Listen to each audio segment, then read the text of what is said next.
for a senior horse in winter.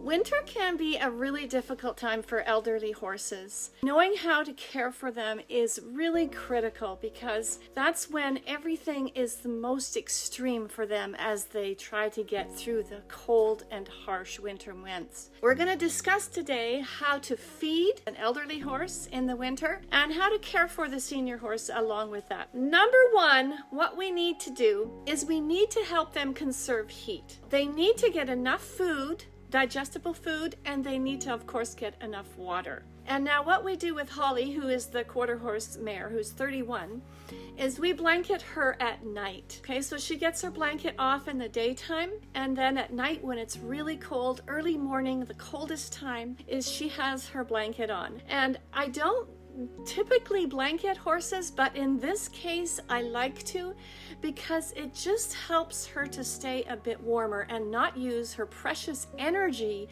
to conserve heat. She can then use the energy that she generates from the food that I give her to keep weight on her and to survive and live in the winter. Number two is the food, getting enough to eat and the food that we give them. Both of them have access 24/7 to very high quality hay. Because she has no teeth, she can eat hay. It has to be soft. Leafy hay is good, or very, very soft grass. Now, let's go through this mixture that works so well. All of the food right here in little dishes for you to see. The first thing I feed is hay cubes. This is a Timothy alfalfa hay cube, which I like the best. What you can do is soak them. I like to soak them with warm water. Warm water or even slightly hot water. Not only do the horses like it when I take it out to them because it's warm and it feels good to them, but it seems to penetrate the packed, because these cubes are packed so hard. See, they pack them so hard to get a lot in there. Warm water or slightly warm hot water works the best. Second is beet pulp. Here is a bowl of beet pulp. I do not get the beet pulp with molasses added. This is just plain pure beet pulp, and this is what I also soak. With warm water it takes at least an hour, but if you're using colder water then I would leave it for 4 hours at least, so it's really well soaked. And the third thing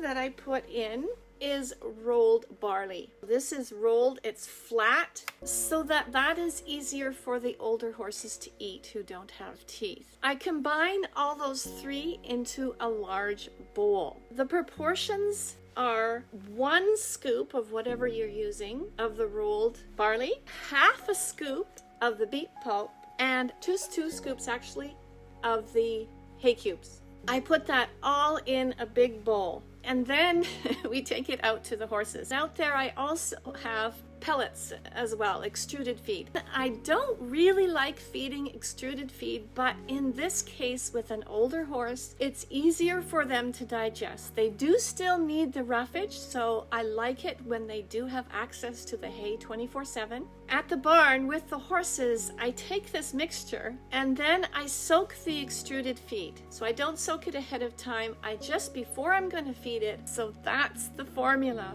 for what I'm feeding these horses. You need to be very careful with older horses about choking. So what I do for Holly, she gets a large portion of this because she needs this more than my other older horse.